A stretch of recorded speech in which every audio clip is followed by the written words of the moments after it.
歡迎光臨 Super 廚房，請點讚、分享同埋訂閱。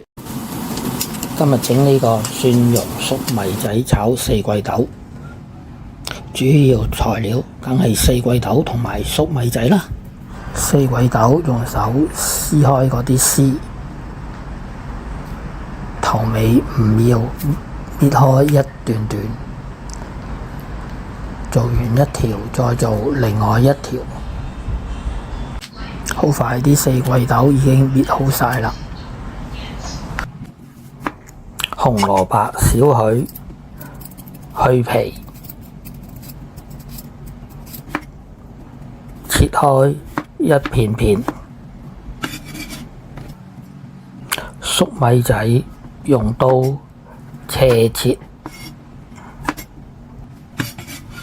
薑切薑米。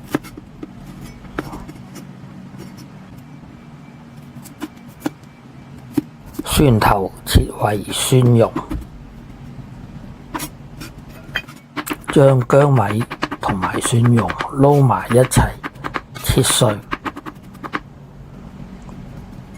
跟住就盛起備用。清洗粟米仔、紅蘿蔔同埋四季豆，清洗乾淨之後就裝起佢。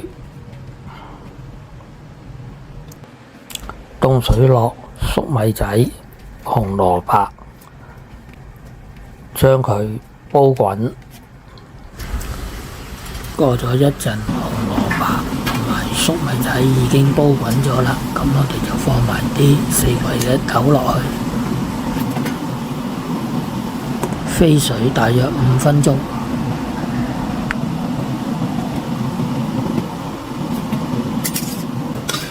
跟住就倒去熱水，落油，落大半嘅蒜蓉同埋薑米落去，炒佢一陣。過咗一陣，我哋聞到啲蒜頭味，將所有材料回鑊，炒佢一陣，加入大約半碗嘅水，跟住將啲四季豆我哋兜勻，再焗多佢5分鐘。咁我哋就打開個蓋，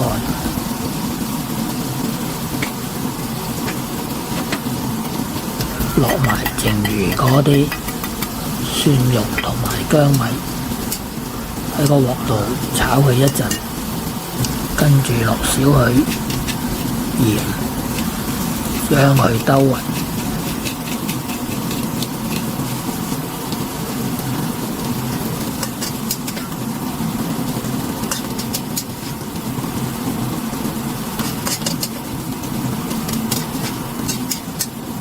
咁樣就可以上碟啦。咁呢個蒜蓉粟米仔炒四季豆咁樣就完成咗啦。